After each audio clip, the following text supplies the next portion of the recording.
Hi po. Napapansin nyo to? Itong furry, yung takip ng mga small microphone. Actually, in-order ko to sa ibang bansa. So, it took 1 week para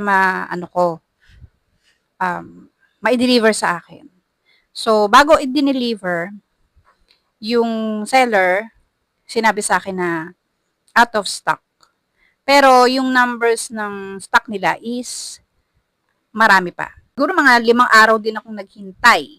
Kasi ang estimated uh, delivery date nito is March 1. Nung nagkaroon na sila ng stock, kaagad namang shinip out. Ang estimated is from March 3 to 5. So March 3 dumating to.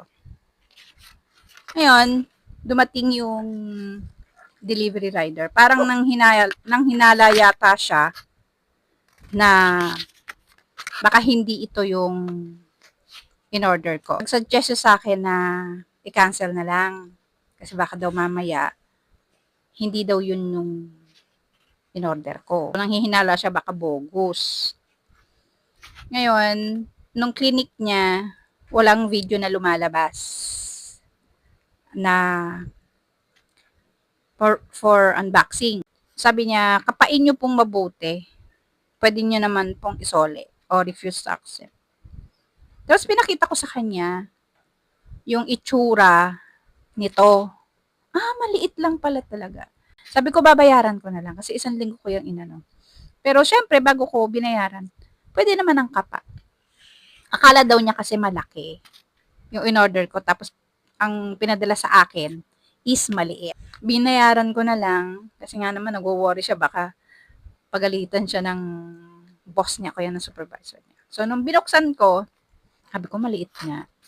Ito kasi yung microphone na kahit na tutok sa'yo yung ventilador, hindi madidinig kasi yung noise, tinatanggal niya.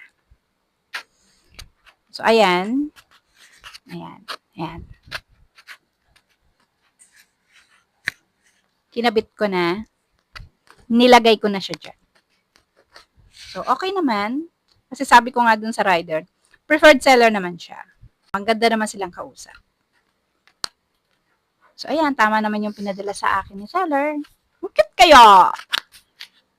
Nagduda lang ng konti si rider.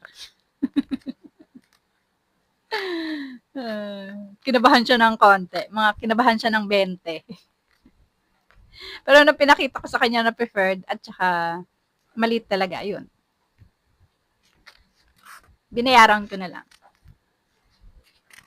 So, ayan na. Dumating na yung aking order.